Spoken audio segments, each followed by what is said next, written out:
Bonjour à tous. Qu'est-ce qui se passe avec ton autre dans les prochains jours? Ce qu'on te dit, c'est que il va revenir à la charge, tu vois, par ses tentations.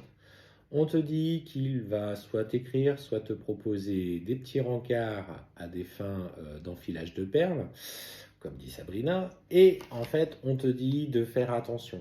Tu sais pas trop comment réagir. Est-ce que tu te dis, est-ce que je dois y aller? Est-ce que j'y vais pas? Mais si j'y vais pas, est-ce que finalement je vais pas le perdre et qu'il va aller du coup voir une autre personne? Aujourd'hui, le conseil que l'on te donne au travers de cette interaction, et si cette personne que tu as profondément dans ton cœur euh, agit de la sorte, on te parle de la nécessité, alors, de se placer dans le silence, peut-être pas. Alors, on te dit, mets-toi en silence, surtout pour écouter ce qui vibre et ce que tu ressens au plus profond de ça.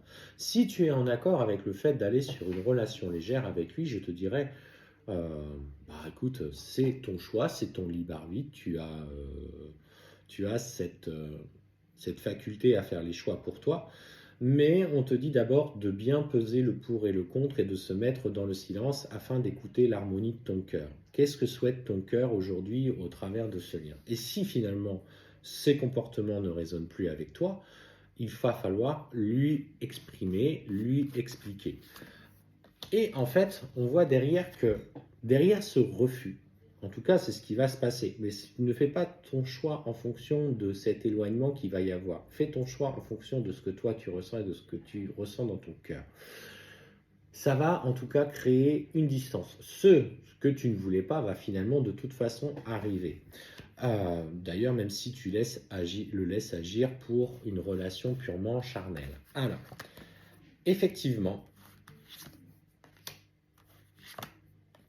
ça va ouvrir un cycle personnel. En fait, ça va ouvrir quelque chose de nouveau en toi. Le fait de t'imposer, de te respecter, de poser des limites avec lui, déjà, c'est quelque chose, c'est un grand pas que tu franchis. Tu te dis, ok, là aujourd'hui, je ne suis plus à lui courir après. Et comme lui, il voulait simplement quelque chose de léger, j'ai dit non, et ça ouvre la voie à une nouvelle énergie en toi. Une énergie de changement, une énergie de confiance. Une énergie aujourd'hui où justement, tu fais le choix de ne plus te sacrifier. Alors, lui, forcément, va pas comprendre parce que il a besoin d'être auprès de toi. C'est ça qu'il faut que tu comprennes. C'est que lui, dans le même temps, a besoin d'être auprès de toi. Surtout que par rapport à ce lien, toi, tu fais le choix de prendre du recul. En cette prise de recul, tu vas commencer à lâcher prise par des activités quotidiennes. Peut-être es-tu quelqu'un qui médite ou qui passe du temps en extérieur, qui parvient à lâcher prise et à gagner confiance.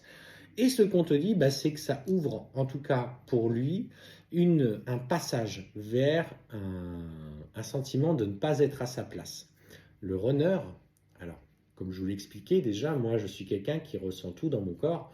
Et malgré que j'étais dans le rejet de la relation de flamme jumelle avec Sabrina, et que je ne voulais pas d'elle dans ma vie, pour le coup c'était quelque chose que je refusais, et pourtant, malgré tout, j'avais des pensées quotidiennes pour elle. Et en fait, ça m'a mis dans une énergie de souffrance et de sacrifice. Et plus elle s'équilibrait dans sa vie personnelle, alors matériellement parlant, dans ce qu'elle mettait en place pour elle, sans qu'on ait de contact d'ailleurs. C'était pas forcément, il n'y avait pas forcément de communication.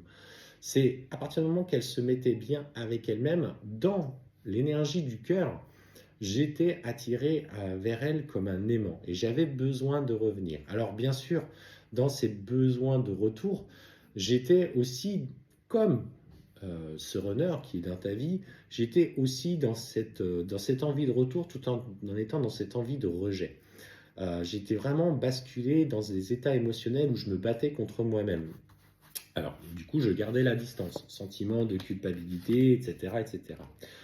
Alors, effectivement, ce qu'on voit bien, c'est que lui, de son côté, malgré, tu vois, cet isolement, comme tout bon runner qui se respecte d'ailleurs, a quand même, à un moment donné, conscience d'un sentiment extrêmement fort qui prédomine entre vous. Alors, il ne va pas forcément remettre le mot amour sur la nature de votre relation, parce que pour lui, l'amour, ça correspond à ces schémas relationnels d'avant.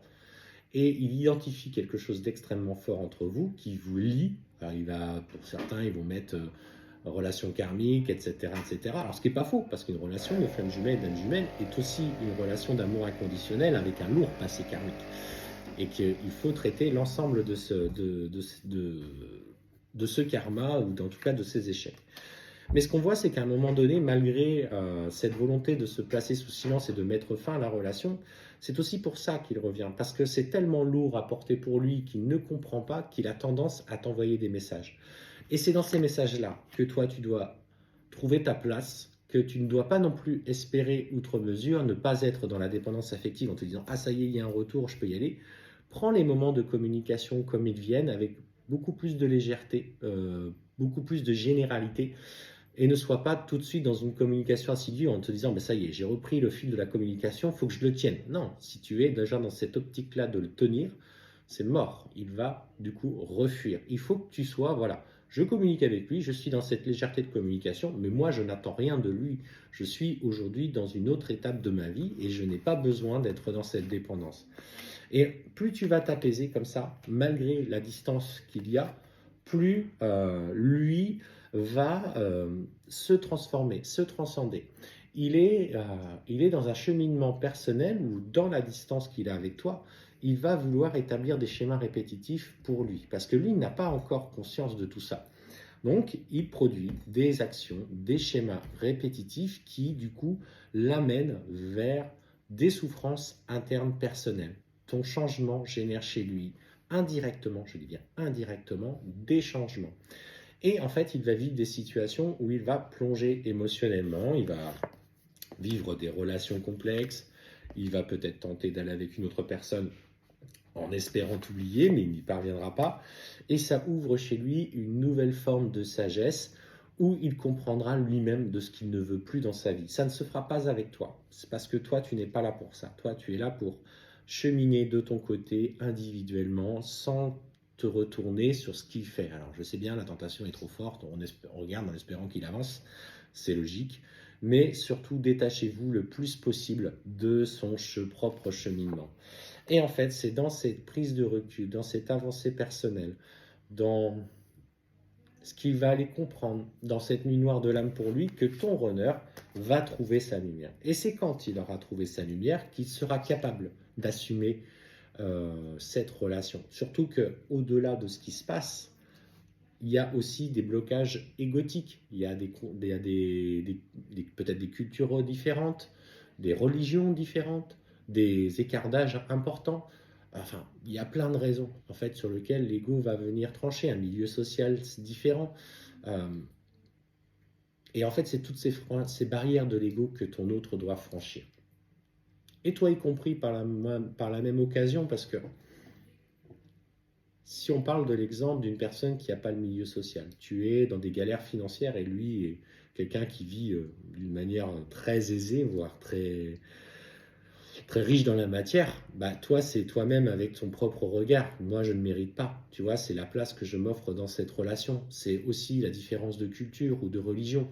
C'est bah oui, mais il y a cette barrière infranchissable. Et moi, qu'est-ce qu'on vont penser les autres, tu vois, c'est toutes ces choses-là qui doivent t'amener à travailler sur toi.